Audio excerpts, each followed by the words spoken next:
जी बिल्कुल, असां चंबड़ जो ॻोठ मोहम्मद उमर जरवार में मौजूद आहियूं। ही मिशन यूसी जो ॻोठ आहे। हिते गवर्नमेंट प्राइमरी स्कूल जेको आहे, जंहिंजी बिल्डिंग जेका आहे ज़बू नाल हुजण जे करे जेका धमाके सां किरी कुझु ॿार जेके पिणु ज़ख़्मी थिया। डिप्टी कमिश्नर टंडोलियार ऐं एसी झंडोमरी जे नोटिस खां पोइ जेको सो हिते उहे पहुता, पर उहे जेको सो काग़ज़ कारवाई करे विया। हिन महिल ताईं हिते ॻोठाणनि ऐं जेके स्कूल में मौजूदु जेके ॿारड़ा ऐं उस्ताद जो चवण आहे त बिल्डिंग जेका असां वटि न मिली सघी आहे। ऐं हिते टेंट जेको आहे इंतिहाई गरम आहे, जंहिंमें असां जेको मासूम ॿारनि खे जेका तालीम ॾेई रहिया आहियूं। अचो त वधीक हिते ॻोठाणनि जेके स्कूल में मौजूद ॿार आहिनि उस्ताद का पुछंदासीं उन्हनि जो छा चवणु आहे। गवर्नमेंट पहिरियों बॉयज़ प्राइमरी स्कूल मोहम्मद उमर जरवारा ही से 22/8/2025 ते बरसाति जे करे वजह किरी हुई, पर AC TO सभु आया, पर माना रद्द अमल को बि कोन निकितो। असांखे हिकिड़ो टेंट ॾिनऊं, पर एतिरो त गरम आहे जो गर्मियुनि में माना वेहण त नामुमकिन आहे। असां गुज़ारिश कंदुसि त आला अमलदारनि खे त भराए महिरबानी करे। ऐं पहिरीं ॻाल्हि त असांजी स्कूल जी हाज़िरी बि तमामु घटि थी वई आहे त ॿार ॿिए हंधि किथे दाख़िल थी विया। बरहाल तमामु जेको सो हाज़िरी इलाही घटि थी वई। इन जे करे आला अमलदारनि खे आउं गुज़ारिश कंदुसि त भराए महिरबानी करे असांखे स्कूल जी नई सिर्फ़ु बिल्डिंग ॾिनी वञे, जीअं त ॿारनि जी तइलीम मुयसरु न थिए। स्कूल जी बिल्डिंग आहे कोन, टेंट में असां वेठा आहियूं।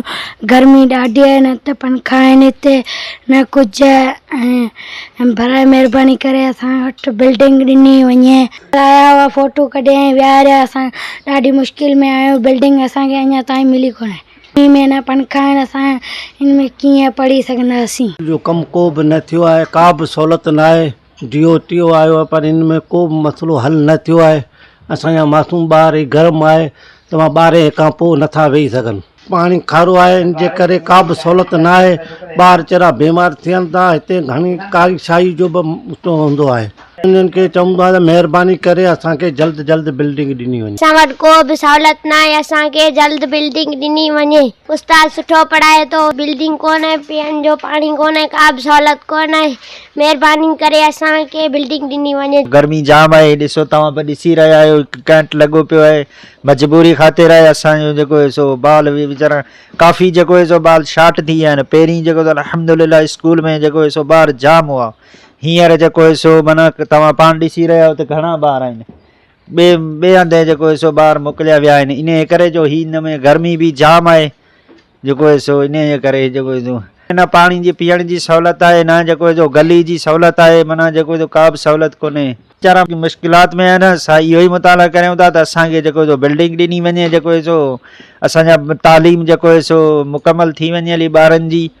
असांजो मुतालो इहो ई आहे। असां वटि पाणी जी का बि सहूलियत न आहे, स्कूल जी बिल्डिंग न आहे, ॿार ज़ख़्मी थी पिया। ही टेंट 12 खां पोइ गरम थी थो वञे। ॿी बिल्डिंग किरी वई आहे, हिनमें ॿार ज़ख़्मी थी पिया आहिनि। असीं हाणे ॿार पढ़ूं था, पाणी आहे, पाणी न आहे। उस्ताद असांजो सुठो पढ़ाए थो, असां वटि सहूलियत न आहे। जबार आहे, असांजो ॻोठ मोहम्मद उमर जरवार आहे। ही government boys primary school Mohammad Umar Jarwar आहे।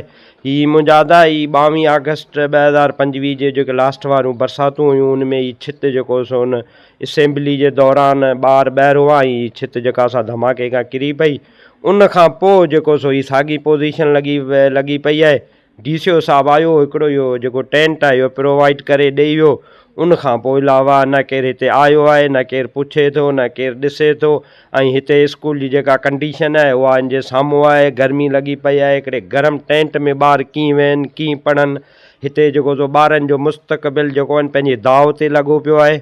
हिते न केरु अचण वारो आहे, न केरु पुछण वारो आहे। चरबट राजा अंधेर नंगरी वारो जेको सो निज़ाम आहे। स्कूल जी बिल्डिंग ॾठी आहे, उनखां पोइ या उनखां पहिरीं बि हिते को बि कोन वियो आहे। असांजे ॻोठ जी कंडीशन तव्हांजे साम्हूं आहे। न हिते पीअण जे लाइ साफ़ु पाणी आहे, न को रोड आहे, न को रस्तो आहे, न को कुझु अहिड़ी का डेमेज जो सिस्टम आहे।